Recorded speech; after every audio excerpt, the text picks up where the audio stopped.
What is going on? It's Cover 3 Media. We're back. The NFL draft has finally ended, and that means our rookie drafts are about to begin, if they haven't already for you guys. So we're going to be diving in to some tiers of some of the top players for this draft. And with the landing spots, with the talent, with these positions, including IDP, will help you in your rookie drafts. So we'll be spending just a little bit of time on each player, and we're going to dive right into it. Leave your comments, questions about trades, who you should pick in the comments. Yeah, and with that, guys, we're going to break down our tiers for you just to ensure that you guys are making the best selection for your team needs. It's a good way to compile players in the same range of possible outcomes for your dynasty teams, pooling, wide receiver, quarterback, running back, tight end, IDP, all that stuff. So we're going to start with the only tier that has one player in it, Bijan Robinson. I think regardless, guys, even if you don't need a running back, you need Bijan Robinson. And if you really don't, actually need that space for running back on your team, honestly, either draft him or trade away that number one overall pick, get some more assets, and trade back and get a player you need at a better price point. So Bijan in the first tier, number one player off your rookie drafts. You shouldn't even think about it. Just make the selection. So now we're going to be tier 2. This is a little bit of a bigger tier. This is really based on team needs, I would say, especially if you're in Superflex like this rankings is. Put that into mind. So our first guy is Bryce Young, number one pick out of Carolina. They don't have the best amount of weapons there, but I think he can really be good in the NFL. I think he's a small guy, but we've seen it work out with a few other guys in the NFL. It makes me confident.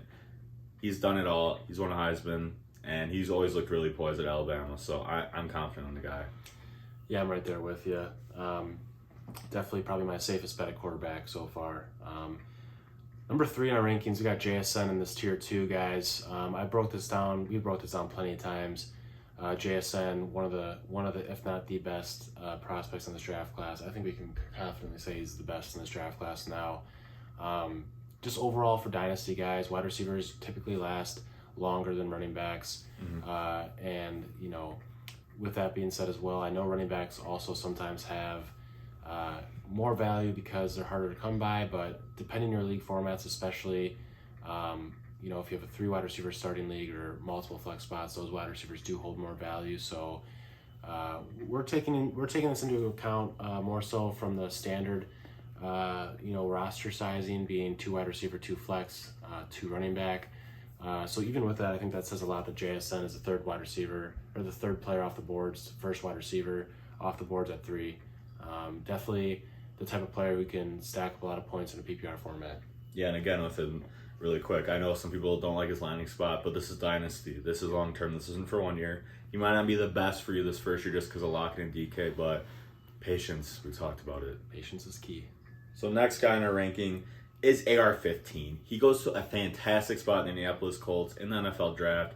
Their head coach worked with Jalen Hurts before. That's really going to help him with the same type of quarterback that didn't have the best arm coming in. I mean, accuracy-wise, they have great arms, power-wise. But accuracy-wise, there were some questions about Hurts. There were some questions about Anthony Richardson.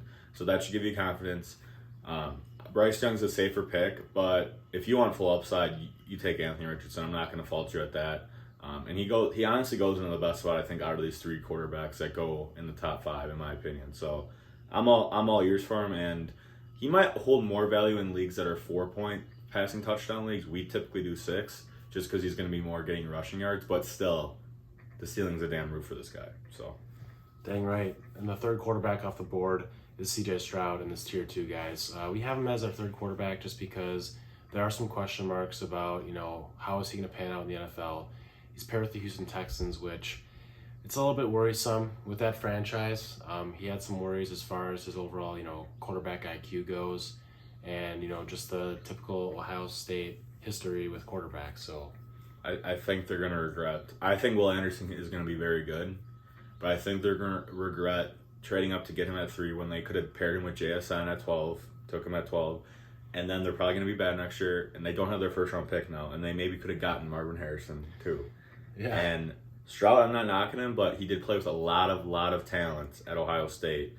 And we'll see. There's not a lot of talent around him right now. So it's really going to tell, I think, early on if this guy is going to be good or not. And I think he can be, but just temper your expectations, in my opinion, with him. Agreed. So next, lastly in this tier 2, is no one other than Jahmyr Gibbs. Jahmyr Gibbs went 12 to the Lions. Me and Adam shit our damn pants when he got picked. I did not know that was going to happen. I thought maybe end of the first round. Yes, from an NFL standpoint, terrible pick by the Lions. You shouldn't be taking a running back that high, in my opinion, in the draft unless it is a guy like Bijan. But I think that gives us confidence that Gibbs is going to be an absolute machine for the Lions in PPR, getting those pass catches. They traded Swift away. I think they're going to actually do what they were going to do with Swift with Gibbs. And Jameson was suspended for some of the season, which is going to really force him to get involved early. And I know they got David Montgomery, but I'm not worried about him. He's going to probably have that Jamal Williams role, which was decent for fantasy, but is he going to get 18 touchdowns or whatever the hell Jamal got? I highly doubt it. So Jahmyr Gibbs, like, if you need a running back, I can see you taking over JSN over these quarterbacks, but again, Superflex, quarterbacks should be more valuable still a little bit. Agreed. That'll draw our tier line for tier 2, guys. Heading off with tier 3, we got Quentin Johnson here, guys, at Los Angeles with the Chargers. Probably one of the best landing spots wide receiver in this draft got, paired with draft capital as well. Being paired up with, Justin Herbert. Long term, that's a good value there, guys. Now, we know that he's going to have to compete with Mike Williams and Keenan Allen to start his career, but that honestly might be good for Quentin Johnson, as he does have some things to work on, and he won't have so much pressure as that wide receiver 1. So I do love that landing spot paired up with Justin Herbert. Justin Herbert's got a good arm. It can probably play hand in hand with Quentin Johnson's strengths with the deep threat. So liking that. Great spot for him, and we'll see. I mean, Mike Williams and Keenan are a little bit older, so I mean, long term, like Adam said, you want him paired with a damn good quarterback. So next guy in our tier is Jordan Addison. He went to the Minnesota Vikings. I think this is a really good spot for him because I never thought he was going to be a true alpha number receiver in the NFL, in my opinion. Playing with arguably the best receiver in the NFL is really going to help him. Kirk Cousins isn't the best quarterback, but he can get the ball. He can produce fantasy points. I'm still a little afraid of what Addison's ceiling is, and that's why we have Quentin Johnson higher, because I think his ceiling's a lot higher. But Addison might produce more production immediately compared to Quentin, but if you want upside, which you should be taking in these rookie drafts, you should be taking Quentin Johnston over him, but still okay with Addison. Yeah, definitely. I mean, Addison's going to be one of those players for me where he's going to have to, if he's ever going to be wide receiver 1 in fantasy, he's going to have to command a lot of targets, and as long as JJ's there, I just don't think it's happening. So there could be a chance in the world we live in where JJ's not on that team anymore, and Jordan Addison's the number 1 target there. So they got Hawkinson too, don't forget. Yeah, there's that too. Next on our list, guys, we got Zay Flowers. I'm not the biggest fan of this guy, but he was drafted in the first round, right in this pairing with all these wide receivers, going to the Baltimore Ravens. I do have some question marks there, as they do have Rashad Bateman, they do have Mark Andrews, they did sign OBJ. I don't know how valuable he'll be for their team and how many targets he's going to command, but that is something to consider. So we'll see where Zay Flowers fits in on this offense. But to be honest with you guys, the only proven wide receiver or reception target threat on that team is Mark Andrews, as Rashad Bateman still has yet to prove his value with consistency. I think he's been a big play guy. He's made some good plays for the Ravens, but he's also been hurt quite a bit. And OBJ, obviously, coming off the second ACL injury and being his age, I just don't know, where his command is going to be in that offense.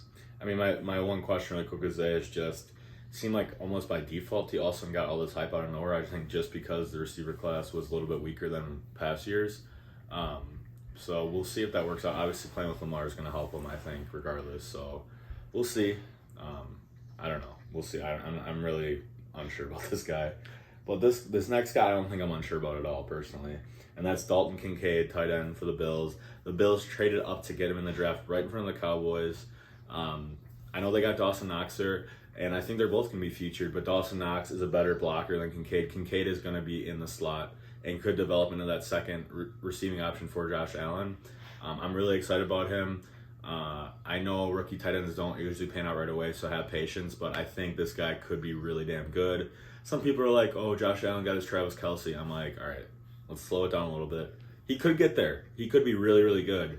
But I think every year there's also this tight end that everyone kind of raises up, and it doesn't work out right away. So I'm not saying it won't, because there's guys like Hawkinson even and Kittle and stuff that weren't great right away. So please have patience with rookie tight ends. But pairing with Josh Allen, you got to get excited about Kincaid. So I would even argue you could take him over Zay Flowers, like, honestly, if you really need a tight end, in my opinion. Yeah, Yeah, exactly. I mean, with all these tight ends in this class, unless we're talking a prospect like, Kyle Pitts or Brock Bowers, you know, it's just one of those things where you're going to have to wait a couple years usually. You're going to have to, it's more of like a forward-leaning look. And that's why in my past drafts, I've invested third round, fourth round picks in tight ends to take a shot in the dark and hope that they produce when I need them to be ready. Again, it really just comes down to what your team needs are. This is why he's in this third tier, because he has that potential to really be a top tight end in this league. So it just really matters what your team needs are and how soon you need that guy to come to fruition. So. Yeah. Next guy on my list, I know Devin and I had these guys flip-flop, but I had Kendre Miller first. I just think going to the Saints where Alvin Kamara's future is uncertain. They got Jamal Williams there, which I don't really think is going to be a huge problem for Kendre Miller. Kendre and Jamal Williams will be similar type backs, and I just think the youth factor that Kendre Miller brings might take over Jamal Williams later on in the season. If anything, again, Kendre Miller to get the draft capital he got, not really showing up at the combine, not really doing much at his pro days because of his injury. I think it's still impressive that he got drafted where he got drafted. I'm still sticking with my initial rankings where I have him at the third running back in this class because I did see a lot of great things out of him in the running game at TCU. And, he had some great stats, stats that I can't deny. I know he only had the 1 year because Zach Evans was in the backfield his first 2 years, but I think it's pretty impressive for him to come out after Zach Evans was gone and really show out. Yeah. So the guy that we had flip-flop with Kendre Miller was then Zach Charbonnet is our next guy. Gets the draft capital, second round. Very good. But goes to a really weird spot in Seattle. They already have Ken Walker, who almost won Rookie of the Year, so I'm really unsure about the pick. I really don't get it. It makes me nervous as a Ken Walker owner in a league because I don't know what's going to happen, especially when Pete Carroll's saying, they're going to be competing in camp. I'm like, what? I'm not the biggest on Charbonnet. I think he can be a solid NFL back just because he is a bigger back, and he has proven he can catch the ball in the backfield, which does show value in PPR. The only reason I had him ranked higher than Kendre is just because of draft capital, and I know Kendre has fewer hurdles to get over to get that starting job, but I do think Charbonnet is going to be involved pretty early. Again, though, it's such a weird spot, and this makes the running back class after Gibbs and Bijan really questionable, in my opinion. Yeah, guys, I mean, it's one of those things where if you guys are early drafters for your rookie drafts, it's going to be hard, but I'm sure, once we go through the, training camps, once we get through, the early preseason, we're probably going to have a lot more clarity on what's going on. But I will say, last year with Ken Walker, we didn't really have clarity until Rashad Penny went down. So It's tough with Pete Carroll because I think he keeps stuff close to his chest sometimes. So. Yeah. Next guy in this tier is Rashee Rice, guys. Devin and I have been fans of him since, basically day one. Yeah. Devin more so than I, but once I started looking into his tape and really digesting what he has to offer, I really started to become more of a fan of this guy. We had him in our top 10 for wide receiver rankings before the NFL draft, so that's why it's not too hard for us to put him into this tier 3, especially when he lands with, Patrick Mahomes and the Kansas City Chiefs. I think it's kind of telling that they're still spending draft capital on wide receivers after they already have how much youth. I mean, that might make me worry as a Kadarius Toney owner or, even a Sky Moore owner that they're going ahead and drafting another guy so soon. Yeah. And Rashee Rice is the type of guy who's a physical receiver who can command red zone targets. I think, Kadarius and Sky Moore could do that, but I just think Rashee Rice has a higher ceiling for that alongside Travis Kelce, whose career is probably slowing down. So I think one of these guys eventually has to hit for the Chiefs taking these receivers. We were big fans of Rice. I really didn't. I kind of started to get lower on him as the draft was inching closer because I didn't think he'd get the draft capital, and he did. And they moved up to get him, too. I think it was the end of the second round. I was like, holy crap. Yeah. Sign me up. I'm excited about this guy, and Patrick Mahomes wanted him, apparently. So, yeah. I mean, is that going to equal fantasy value? I don't know, but we'll find out. Yeah. So next guy to end this tier 3 is Michael Mayer. He goes to the Las Vegas Raiders as they moved on for Darren Waller. I really like the pick for the Raiders. I think they moved up in the second round to get him. I was shocked that he didn't go in the first round, but I like him a lot. And Jimmy G does have a very good history of producing tight ends in fantasy. Again, though, might not be great right away, so be patient. But I do like Mayer a lot, and if you need a tight end, this is a good draft to get a tight end if you do need one, I will say. I'm not saying they're going to be elite, but I think they have more upside than past years. Right there with you. I mean, Michael Mayer was a top tight end prospect in this draft class prior to all the combine stuff. Still think he's a great prospect. All right, that closes off our tier 3 guys. Tier 4 starting off with our first defensive player. I think it's pretty easy. Will Anderson. This guy's a freak.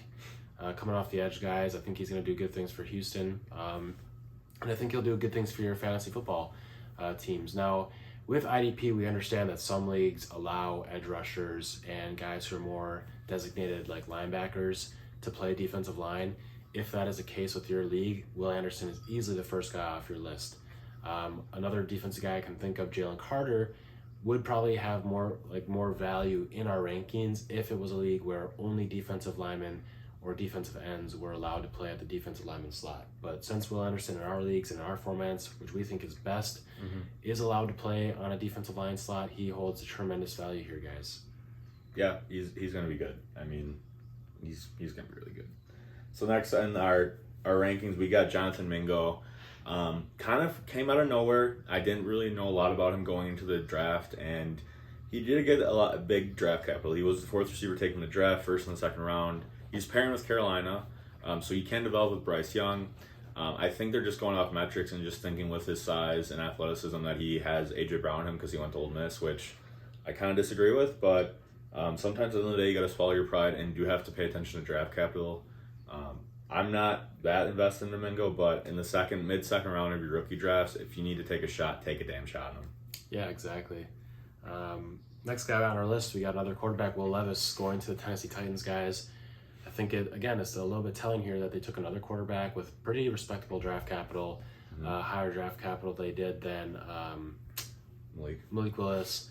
I think it'll be helpful for Will Levis to have Derrick Henry there if he's still there, just to kind of ease some pressure on him in the passing game. Obviously, we look at Ryan Tannehill, and he really doesn't do much for them passing anyways. So, the expectations they can't be too high because, again, to be better than Ryan Tannehill isn't asking a lot. So, if Will Levis can't do that for them, then he's gone. But again, here in this tier 4 guys, which is likely, in the mid to late rounds of your 2nd round, I think that's pretty dang good price point there to take a shot on a quarterback in your Superflex formats. So. Yeah, I mean, again, we weren't the highest on the guy, but Superflex, you do have to bump him up a little bit. So next up on our rankings is Josh Downs. Kind of slid in the draft a little bit from what we thought. He went to the 3rd round, but he did go in a really great spot in the Colts. Pair him with Anthony Richardson can develop with that. He's going to be a slot player, which I think he will be very good for fantasy football. How high is his ceiling? I don't know. I know some people are worried about his size, but we know Adam's a huge fan of him. I am a big fan of him as well. But I did get a little nervous and draw back a bit just because the draft capital fell a little bit. Again, though, I like the spot and the opportunities there to develop and produce. So I like Downs around the spot again, mid-2nd round. This is what we're talking right now. Take shots on these guys. So agreed. And then we got Roschon Johnson here, guys. Roschon going to the Chicago Bears. I think it's good for him. There's not really much to really compete with. He's gonna have a good opportunity there to get a good amount of attempts. Maybe he'll get close to 200 this year, being that he's really only there with Khalil Herbert. I know Justin Fields definitely takes away from that in his rushing game, but I do feel like a good portion of Justin Fields' rushing attempts come from broken pass plays where he just can't find a guy open or just doesn't have that capability yet, so he's escaping the pocket and making it work on the ground. So Roschon Johnson, guys, good draft prospect coming in behind Bijan Robinson at college. He's got some pretty good metrics for his size and athleticism and decent draft capital. So, near the end of your 2nd rounds here, taking a shot on a running back who might pan out, got a pretty decent situation, can't complain. Yeah, I think a lot of people are already pinning him to be this year's Dameon Pierce. Should be interesting. I think he could do it, though. So next on our rankings is Jaden Reed. He went in the 2nd round of the Green Bay Packers, 50th pick.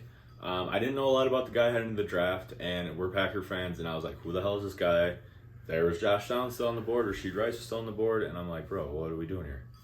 But I dove more into this guy, and I am more in on him now. Obviously, I'm Packer fans, so I'm a little biased, but I did like what I saw. He did have an early breakout age, and he has shown ability to be an explosive player. On player profile, his comp is Stephon Diggs. Is he going to reach that? I highly doubt it, but I think he could definitely beat Romeo Doubs for the 2nd spot in this receiving core. I do like him, and again, this is mid to late 2nd round. Take shots on these receivers. that get the draft capital, like Downs, like Rashid Rice, like Reed. I can see arguing whatever one you like the best, but make your pick, get your guy, and be happy about it. Yeah, definitely. Last guy in our tier 4 here, guys, is Devin Etienne going to the Miami Dolphins, adding another speedster to this team. I'm not the biggest fan on this guy. I mean, he's definitely undersized, definitely going to have to rely on speed to beat players in this NFL. And who knows, is he going to have enough speed to beat these NFL athletes? Definitely, again, it's one of those things here where, running back could hold value and you're taking a shot on a guy to, produce for you early on. Not too much work to do for him to climb that depth chart.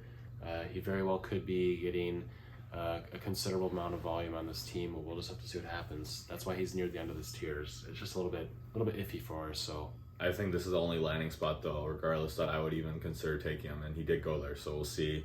But again, I'm taking him late second, maybe.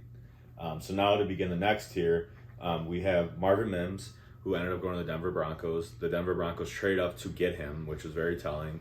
Marvin Mims, Adam loves him a lot. I do like him too. It's telling that the Broncos, with their first pick in the new Sean Payton era, took him. That doesn't bode well for KJ Hamler, some of these bums on the Broncos.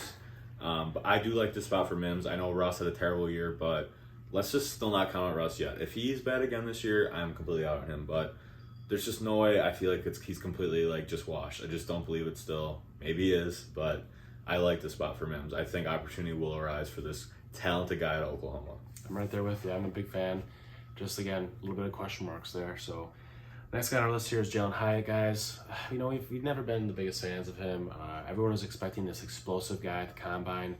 Now he had some good scores, some good measurements, but his speed just wasn't quite there. And I think, like we all seen on the tape, that a lot of his plays were made from broken plays, which it just isn't going to be as frequent in the NFL. Being paired with the Giants, guys, Danny Dimes, not the biggest fan of him. He probably had his best season ever last year, and I'm not too confident he's ever going to be better. So we're kind of seeing his ceiling as what last year was, which wasn't even that great. I think a wide receiver who has more of a slot type, archetype fits better for Daniel Jones, as I've seen in the past with Sterling Shepard and players that get open in those drag routes, slant routes, ins. Right there for Danny Dimes, those short passes really seem to work well for Danny, but I don't know, Jalen Hyatt being a deep threat, maybe he'll have some big plays, but I just don't see the consistency down the road with Danny Dimes. So I think it was telling. There was a lot of rumors he was maybe going to go end of first round, second round. He went in the third round of the draft. He could be a good deep threat in the NFL, maybe MVS, but that's not going to produce any fantasy value. So shy away from this guy, I'm telling you. I legitimately would not take him. I am serious. Obviously to a point I would, but I'm not drafting him in any leagues. So next guy is Sam Laporta, tight end for the Detroit Lions. The Lions did trade away T.J. Hockenson during the year, so he's got a pretty good shot to start right away. Goff did do pretty well with T.J. Hockenson. I'm not saying Laporta is that value, but they did go to the same college in Iowa. Iowa does have a great track record of producing tight ends in the NFL. So I'm interested in Laporta. Again, this is a solid tight end class where you take a shot on this guy, maybe beginning of third and a second. So yeah, totally. Next guy on our list here, guys, is Tank Bigsby going to the Jacksonville Jaguars. Now, this pick was another head scratcher here, guys. Where we're like, what's going on? Right. Being behind Travis Etienne, it's like what's going on in the minds of these NFL GMs, coaches, scouts. Tank Bigsby, guys, has a really good profile in my mind based on his production, for Auburn, and his overall, size and metrics at the combine. I think he can be a nice, second guy behind Travis Etienne, as they've used in the past, to, help reduce the overall workload for Travis Etienne. He's had slight injury concerns coming in, in the NFL, so maybe the Jaguars want to be a little bit conscientious of that. But we'll see. We'll see what the future looks like for Travis Etienne. I don't think he really gives up the backfield that easily. So taking Tank Bigsby is really a guy where you kind of you get your handcuff there for Dynasty in case Etienne goes down, or you're really hoping that something does happen to Etienne and Bigsby really just comes up and he's an animal. So we've seen in the past with other players like Chuba, who had pretty good production in college, looked like a pretty good, decent handcuff for Christian McCaffrey, but when he got his opportunity, he did not show up. So it's a risky pick, and that's why we have him so low. Yeah, I think it's just some of these NFL staffs and teams want to have a bigger split than we want for fantasy football. So we'll end the tier there, I would say. All right, guys. Last tier here, tier 6. We're starting off with Luke Musgrave going to the Green Bay Packers. This guy really didn't have a whole lot of production in college, but he's got some upside for the Green Bay Packers. We'll see how Jordan Love is in his first year starting for the Green Bay Packers, how well that works with Musgrave, and what the competition looks like with him and Tucker Kraft being drafted in the same draft. So definitely worth a shot here, guys, in your third rounds, just to take a shot on a tight end and see if he pans. Maybe he'll be paired up with a franchise quarterback. We'll see. Yeah, I like him, but it just worries me about Kraft. Like, who's going to be better? Like, I don't know how to predict that. So next up is Tajay Spears. He's going to the Titans. I'm kind of concerned about his knee. There's some knee concerns going around him, so I'm not really a huge fan of him, but there's some questions going around Derrick Henry, how long he's going to be there. So if you do have Derrick Henry, maybe get him as a handcuff in the third round. But he's talented, but we'll see. Yeah. Next guy on our list, Jalen Carter. Now, in our formats, defensive linemen aren't as valuable just because they don't get the sacks as much as the edge rushers. So Jalen Carter, he could be a guy like Quentin Williams or Aaron Donald, who has that type of production in the NFL, especially on the Eagles' defensive line. I think it's going to be harder for him to be double teamed. They're going to have to pick and choose between Hassan Reddick and some of the other big names on that team. So Jalen Carter, definitely worth the risk here in the third round, but understandable, guys. If you got your defensive lineman like met, if you have those needs met, probably go with one of these skill positions and take a shot. So yeah, for sure. Next up is another IDP guy, Tyree Wilson, who went very early in the NFL draft to the Raiders. I think he could develop into a really good edge rusher. I think it will be good for him overall long term that he's going to be playing with Max Crosby and Chandler Jones to really learn some great skills from some great pass rushers the NFL does possess. So again, I'll take a shot in the third round. I do like Lucas Van Ness almost just as good, just because I think he's got a higher ceiling almost. But again, they're both kind of raw guys in my opinion. So take your shot on these IDP guys in the third. I think this is the bread and butter to when you should take some of these guys. Exactly, I'm right there with you. Last guy, number 30 on our list, Tank Dell, Houston, good old Houston Texans. Almost said Houston Rockets, but Tank Dell, guys, undersized receiver. He's got some decent athleticism paired up with CJ Stroud. There's not too much competition on that team in the wide receiver room. So, end of the third round, take a shot on a playmaker, see how he pans. Yeah, and CJ Stroud apparently did want the Texans to take him, I guess, which might be telling, but interesting. There isn't a lot of competition on the Texans, so maybe he could produce this year, but long term, I don't know. But third round, whatever. Yeah. You maybe want production or flyers. So we just want to mention one more guy, just that didn't make the top 30, but Chase Brown, seen him higher on some other fancy sites for Dynasty rookie rankings. He goes in a good spot with the Bengals because we don't know what's going on with Joe Mixon, but he didn't get the best draft capital, but he did have very good athletic score, did produce at Illinois pretty well. So he's again a guy I just wanted to mention that you could take in your third round for running back. But besides that, that's around our top 30 of these rookies. IDP, Superflex, full PPR, baby.